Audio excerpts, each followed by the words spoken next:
Welcome back to another episode of Sound Pals Stay at Home and Watch Movies. I'm here with my friend Touly. Say hi, Touly. Hi guys. And today we're going to be reviewing Motherless Brooklyn. And just a fair warning, there's going to be spoilers up ahead, so you've been warned. In 1950s New York, a lonely private detective afflicted with Tourette's syndrome ventures to solve a murder of his mentor and only friend. Like always, I'm going to start off with my pros. The biggest pro of this movie that I have is its cast. It has a major A-list cast. First of all, we have the director and writer Edward Norton. We have Alec Baldwin, Willem Dafoe, Bruce Willis. If I go on, this episode will not finish. So do yourself a favor, go look up the list on IMDb. You're going to be impressed with the quality of the actors in this movie. So let's move on to my next pro. The genre of this film is a noir film / detective film, a movie in which you follow clues or you follow a certain character who follows the clues to solve a murder. It's right up my alley, especially if it's set in the 50s. This is my favorite time period movies. If this movie embodied what I have come to picture when I think of a American noir detective film, I would describe it as a young detective somewhere in New York City in the 50s and is basically thrown into the big boy's chair, him as an underdog. So he needs to solve the big case where his friend died and he needs to prove to everybody that he can get it done. Now moving on to my next pro, the soundtrack of this film. When I think of a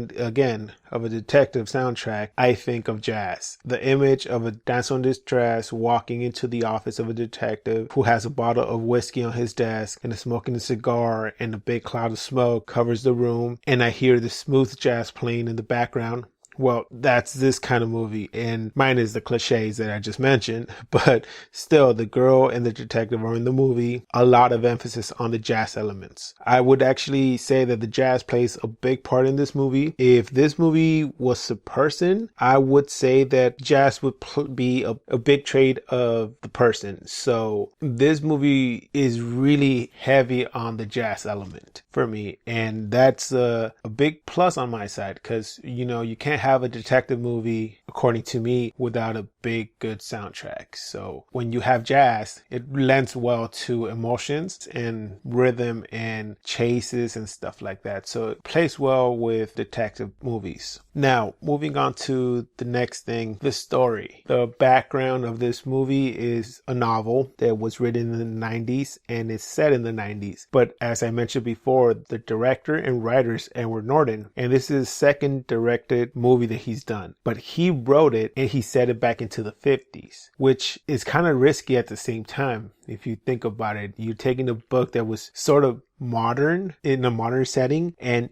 you set it back in the 50s. So it's a big risk, but it's a really big move that he did, and it worked according to me. It's really interesting how he did it. All the characters that he has in the movies work well with this setting. There are some characters in the movie that are based on real characters in real life. So from that point of view, he's taking modern time characters and sent them back in time to the 50s and fictionalized them in the past tense sort of way. So it's kind of a funny way of thinking about it. It's like you're sending them back in time and putting them in another setting. So moving on to my cons. The pacing and length of this movie, it's really long. It's almost 2.5 hours, and wow, that's really super long. It's almost like if I was reading the book itself. The pacing could be faster. My next con, I want to say, lends well to this. There's too many characters, unnecessary characters. For example, Frank's wife, Julia Mina, who was played by Leslie Mann, she is only there for a few scenes. And if you think about it, you can take her out of the story and you can cut at least, I don't know, probably 2 to 5 minutes out of the story. She doesn't need to be in there.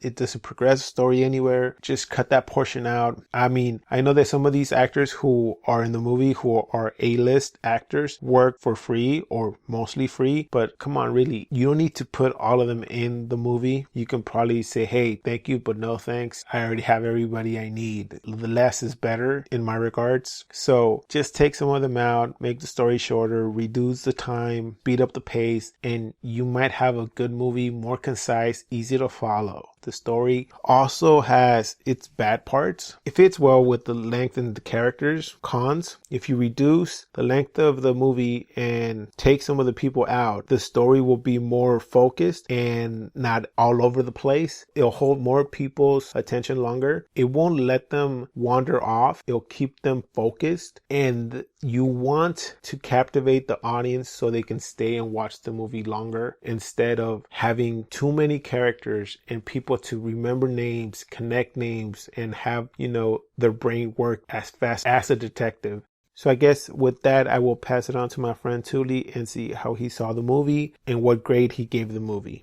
Just like Sal, I felt that the film had potentials in exploring areas that would have made it a really good detective film. A lot of the elements were there, and I also feel like the strongest point to this movie was the cast. But I think other than those two components, the strong cast and the elements of being a detective film, which I enjoy a good detective film as well, the film, I think, suffered indirectly because of how long the film was. I was surprised to see it even be over 2 hours after I finished watching it, because I didn't feel that the big reveal and how the movie concluded did not equivalent to the amount of effort that we saw Lionel, aka Edward Norton's character, go through in order to crack the code, so to speak. It just boils down to the length of the film and all the content that I feel could have been cut out to just make it short and sweet, so that by the time Lionel figures everything out and is able to stop Moses from doing what it is that he was planning to do to Laura, I just didn't feel as connected as I should have been, given Lionel's situation with his Tourette syndrome as well, because they played that aspect into the film a lot. It was one of those weird detective films that I wanted to get behind, but it was difficult for me to find a reason to latch onto. Like some of the examples, what Sal already mentioned, that some of the characters in the film could have been left out and it would have had a better pacing to it. Sal mentioned Frank's wife. I would even go as far as two of the other detectives or employees at the detective agency, aside from Tony, that is, the one who was with Lionel at the beginning of the film. I could have done without him. And then the other guy who Lionel at one point asked to go get some photographs of somebody, I forget specifically who, but later he got beaten up for his trouble, and then he kind of refused to be on the case that Lionel was working on in fear of endangering himself any further and the well-being of his own family. I feel like if you have just gotten rid of those two characters and just have a more centralized group of characters that I could just follow and be concerned about, then I would have been a little more invested, because I felt like those two characters that I mentioned were just there as background characters, not even like support characters. They were just there for the sake of being there. So that could have been cut out, I feel like, and we would have had less dialogue, and then having less dialogue would have meant less scenes, and then less scenes would have meant less time on the screen for better pacing. So there's that. And then also Frank, before he met his demise, who of course was played by Bruce Willis, I didn't feel any attachment to him either, despite how highly Lionel looked up to him. I realized that Frank, he picked up these guys from an abusive orphanage, and good for Frank to do that, to sort of give them a chance at life. But if that's the only thing I could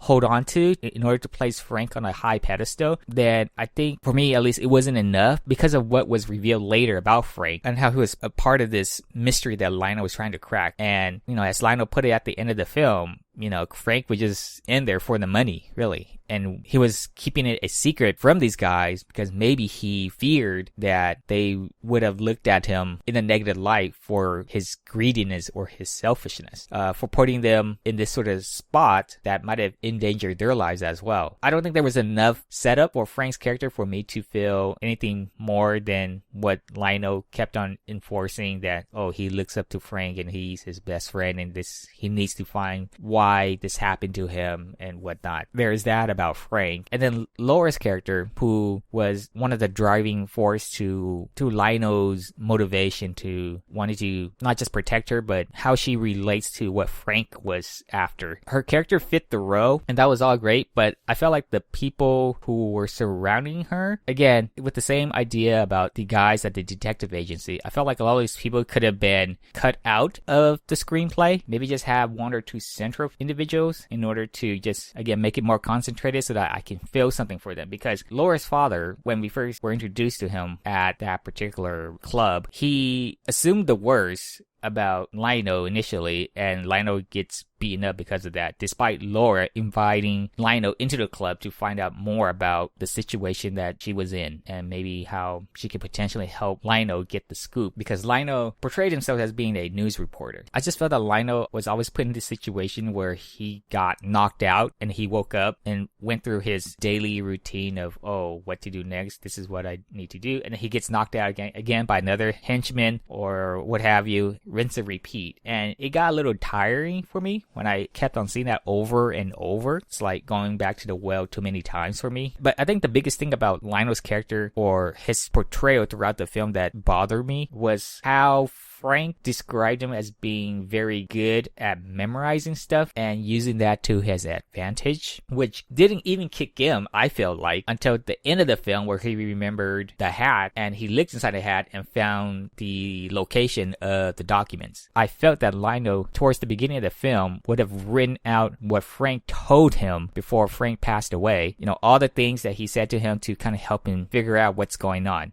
Granted, he did write some stuff. He wrote for Moza or something like that. Again, it was the whole hat notion that at the end came to his memory, or that came to Lionel, that got him to go to where he needed to go. So they hyped up Lionel's ability so much that I was expecting that to be the key factor in helping him solve this mystery. But really, the degree in which they portrayed this skill, it's pretty typical, I would say, in any detective film, actually. It's not anything special, despite the film trying to portray it as being a special skill. Because I feel that Moses did not end up killing Lionel at the earlier onset of his investigation had he not admired Lionel's talent, so to speak. But again, I didn't see it as a talent because it didn't really get portrayed to such a light, at least for me. So that in itself led down another path for me to kind of critique, because why wouldn't Moses have already taken out these guys at the detective agency because they were digging around for stuff that might jeopardize his livelihood? I mean, Moses, because we already saw what happened to Frank, and Frank was getting too deep into this, so they had to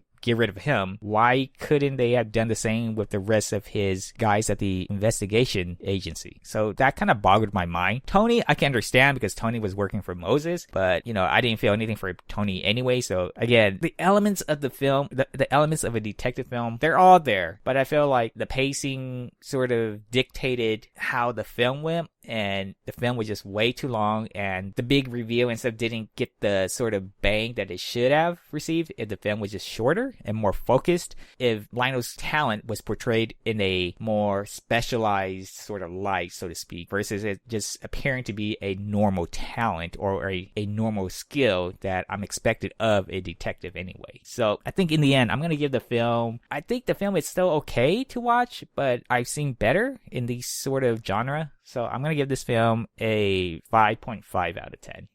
I see your points. I do agree. I also do see that it had potential. Like you said, there is way better detective films out there. The only thing I am going to give it a little higher grade than you for is that the way that Edward Norton wrote the script from the 1990s and wrote it into the 50s setting. I admire that, and I'm going to give it a 6.5 out of 10. For me, it's still watchable, but there's better movies out there. Still, I would recommend it. So I guess that does it for this review of Motherless Brooklyn. Please join us next time where we're going to review Parasite. 아 잠깐, 제시카 외동딸 일리노이 시카고 과선배는 김진모 그는 이사촌. Please like, comment, and subscribe. You can find our social media links below, and like always, keep watching movies.